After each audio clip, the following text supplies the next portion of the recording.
할렐루야. 아멘. 우리 서로 바라보면서 이렇게 인사 한번 나눴으면 좋겠습니다. 하나님 안에서 하나 됩시다.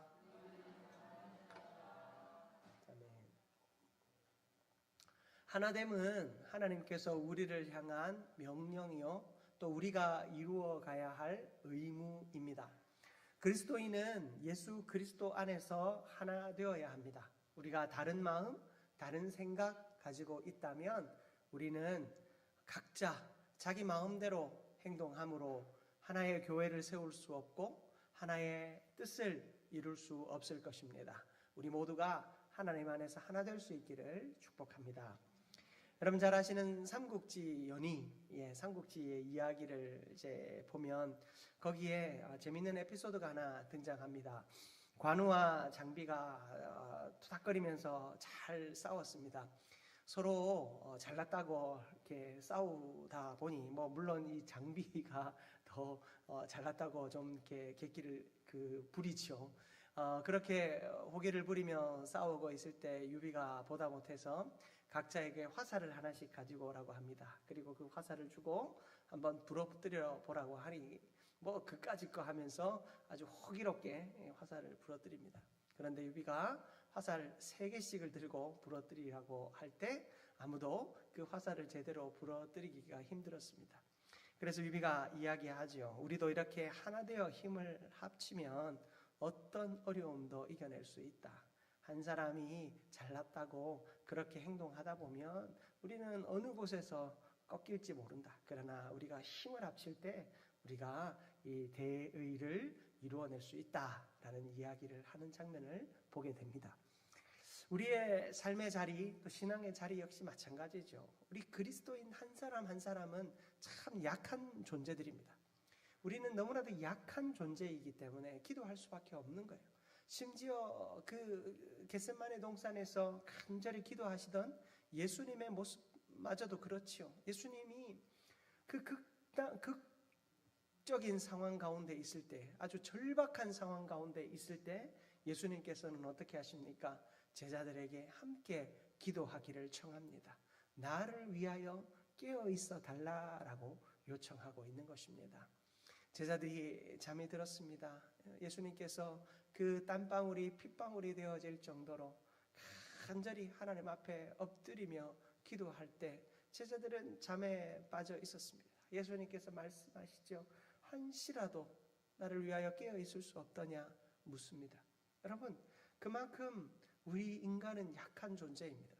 어떤 일을 이루기 위해서라도 혹은 내가 이 땅에서 그저 살아가기 위해서라도 여러분 나는 너무나도 약하고 또 부족한 존재임을 알아야 합니다. 그러나 너무나도 감사한 일은 우리를 하나님께서 교회로 묶어 주셨다라는 것입니다. 여러분, 교회가 어떠한 곳입니까? 한두 사람이 모여서 기도하는 무리가 교회 아니겠습니까? 한두 사람이 모여서 함께 기도할 때 하나님의 역사가 나타난다 하지 않으셨습니까? 여러분, 우리가 서로 힘을 합하여 기도하고 우리가 서로 중보하며 기도할 때 하나님의 놀라운 생명의 역사가 우리 가운데 온전히 나타날 수 있음을 믿고 믿음으로 온전히 하나 되어 나아가는 우리 모두가 되기를 축복합니다. 오늘 말씀은 우리에게 하나됨에 대하여 이야기합니다. 하나됨은 하나님의 기쁨이 되어질 뿐만 아니라 우리의 행복이 되어짐을 이야기하고 있습니다. 시편 133편 1절 말씀에 보라 형제가 연합하여 동거함이 어찌 그리 선하고 아름다운고. 형제가 연합하여 함께 생활하는 것이 어찌 그리 선하고 아름다운고. 참으로 그 아름답고 선한 모습을 아주 감탄하며 고백하고 있지요. 여러분, 이것은 아마도 하나님의 마음일 것입니다. 우리가 하나 되어질 때 하나님은 참으로 기뻐하십니다. 여러분, 오늘 우리 설날을 맞이 윷놀이 대회가 있습니다. 윷놀이 대회 하시려고 다들 남아 계실 텐데 아마 1등 하겠다 하는 마음으로 서지 계시지는 않을 거예요. 누가 1등 하든 우리가 같이 함께 하는 것이 참 행복하다, 그런 마음으로 아마 여기에 계실 것입니다. 여러분, 우리가 하나님 안에서 하나 되기 위한 노력, 사실은 크게 어려운 일이 아닙니다. 이 사람과 저 사람이 생각이 너무나도 다르고, 여러분 같이 한 자리에 모여도 서로 의견들이 다 다릅니다. 여러분, 하지만 성경이 우리에게 하나 되게 하실 때 하나 될 수 있는 가장 위대한 방법이 뭐라고요? 서로 기도하는 거 아닐까요? 예수님께서 보여주신 그 모범을 따라 우리가 서로를 위하여 기도할 때 그 기도의 능력은 결코 사그라들지 않습니다. 기도의 세 겹줄이 보여질 때 여러분, 우리는 아주 견고하게 설 수 있게 되는 것입니다. 여러분, 사도행전 2장 46절 말씀이에요. 우리 같이 한번 화면을 보면서 합독합니다. 날마다 마음을 같이하여 성전에 모이기를 힘쓰고 집에서 떡을 떼며 기쁨과 순전한 마음으로 음식을 먹고. 여러분, 날마다 마음을 같이하여서 성전에 모이기를 힘쓰래요.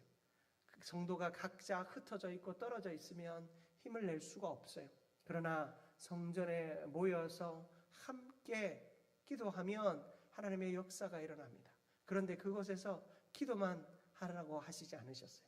집에서 떡을 떼며 기쁨과 순전한 마음으로 음식을 먹고. 자, 여러분, 각자의 가정에서 삶의 자리에서 또 최선을 다해서 주의 역사를 감당하는데 떡을 뗀대요. 여러분, 떡을 뗀다라는 것은 무엇을 의미합니까? 서로 나누는 것을 말하겠죠. 그리고 기쁨과 순전한 마음으로 음식을 먹으랍니다. 자, 여러분, 제가 이 기쁨과 순전한 마음이라는 두 가지만 좀 살펴보고자 하는데요. 여러분, 기쁨이라고 하는 것은, 우리의 기쁨은 어디에서부터 비롯되는 것입니까? 우리의 기쁨은 하나님과 나와의 관계에서부터 시작되는 거예요. 하나님이 나를 구원하여 주셨고 그 구원하신 하나님 앞에 내가 감사할 때 거기서부터 뭐가 나오냐? 기쁨이 나오는 거예요. 여러분, 우리가 하나님 앞에 감사할 수 있는 사람이 돼야 돼요. 여러분, 감사 헌금도 그렇고 우리가 입술의 감사의 고백도 그렇고 서로를 격려하는 그 일들을 통하여서 우리가 감사해야 하는 이유는 뭐냐면, 하나님과 나 사이에 하나님의 그 구원의 역사가 있음을 그 감사를 통해서 고백하게 되는 거거든요. 여러분, 우리가 그 감사의 고백이 우리의 삶에서 넘쳐날 때 우리가 진정한 기쁨을 회복하게 되는 것입니다. 그리고 그 기쁨은 어떻게 누려져야 되는가?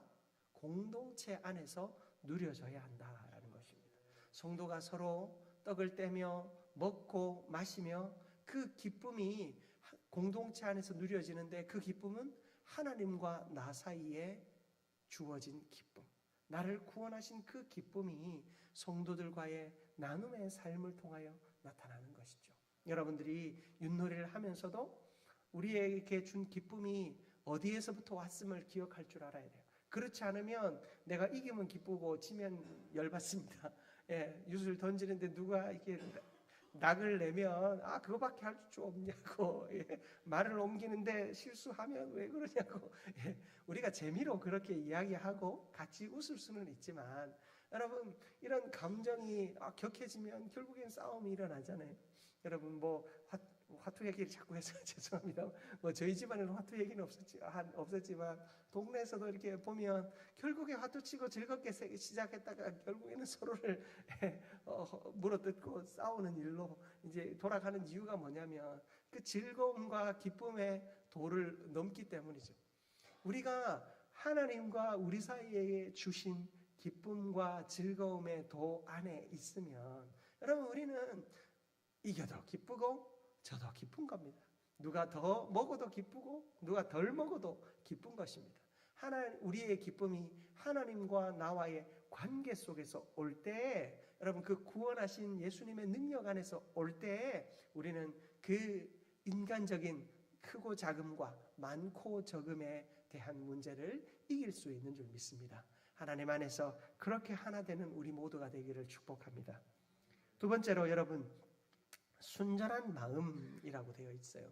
이 초대교회의 이 거룩한 모습 가운데 순전한 마음으로 음식을 먹는다라고 되어 있는데, 여러분, 이 순전한 마음에 이 순전하다라는 단어의 이 원어적인 의미를 살펴보면 단순하다, 순수하다라는 뜻을 가지고 있어요.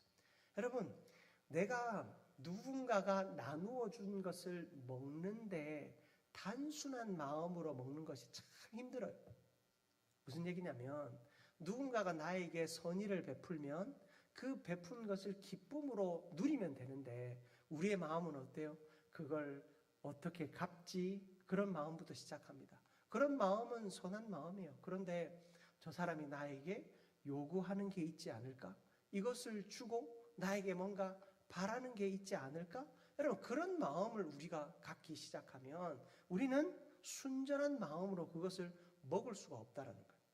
여러분, 초대교회 공동체는요, 하나님이 넉넉하게 주신 사람들의 내어놓음으로 시작됐어요. 초대교회는.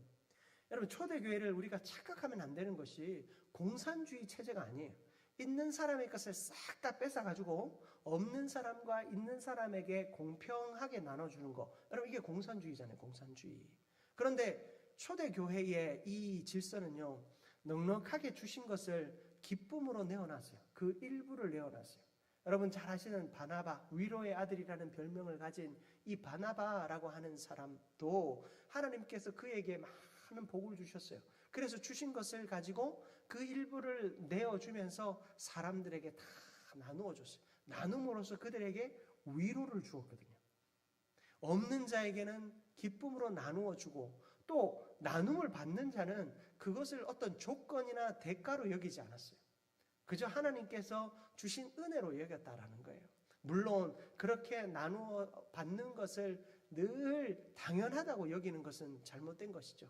그 사람이 그것을 가지고 이제 그러니까 올라서고 성장할 수 있는 기회로 삼아야 되겠죠. 그것이 주님 주신 달란트의 비유 아니겠습니까? 5달란트를 준 사람은 5달란트를 남길 수 있고 있는 노력을 해야 되고 2달란트 받은 사람은 2달란트를 남길 수 있는 노력을 해야 되는 거예요. 1달란트 받았다고 해서 내가 아무 노력도 하지 않고 그냥 지키고 있는 거, 그거는 하나님이 기뻐하시지 않는 일이잖아요. 마찬가지로 초대교회에 넉넉하게 있는 자들 가운데 하나님께서 그 일부를 나누어 줄 때 그것을 또 기쁨으로 그들이 가지고 또 먹고 또 누리며 어때요? 스스로 성장할 수 있는 기회를 삼도록 하는 것. 여러분, 그것이 초대교회 공동체 나눔의 질서였어요.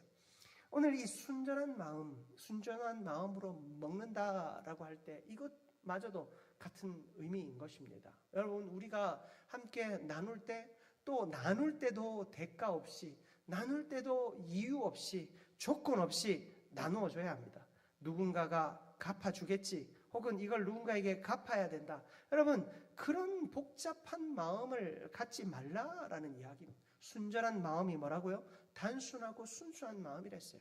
나누어 주는 사람도 단순하고 순수한 마음으로 나누어 주시고 나눔을 받는 사람도 단순하고 순수한 마음으로 받으면 되는 거예요. 하나님이 그것으로 하나님의 영광을 위하여 또 나의 약함을 위하여 하나님이 채워주셨구나. 그래, 나도 채움을 받았다면 또 다른 연약한 사람들을 위해 나누어 줄 수 있는 사람으로 내가 성장해야지. 그렇게 하나님 안에서 삶을 세워가는 것, 여러분, 그것이 하나됨의 가장 중요한 원칙인 줄 믿습니다.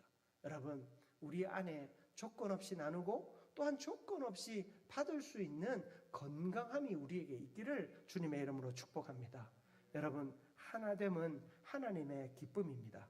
그리고 하나됨은 우리의 또한 행복입니다. 왜냐하면 하나님이 우리에게 주신 것, 하나님이 우리를 통하여 받기 원하시는 것, 그것은 하나님과 우리 사이에 그 구원의 기쁨이요, 그리고 하나님이 구원의 기쁨을 누린 자가 조건 없이 나누고 조건 없이 누리며 또한 조건 없이 나누고 누린 것을 통해서 또 성장해가는 그 모든 모습을 통해서 하나님은 우리에게 행복을 허락하여 주실 줄 믿습니다. 여러분, 우리 윷놀이 하는 거 사실 아무것도 아닌 것 같지만 교회가 하나 되기 위한 노력 중에 하나입니다. 우리가 기쁨으로 동참하셔서 또 서로가 서로를 축복해 주시고 함께 하나님 주시는 그 명절에 또 기쁨을 다 같이 누리시기를 바랍니다. 그렇게 하나님이 기뻐하시는 한민교회, 하나 되는 한민교회 되기를 주님의 이름으로 축복합니다.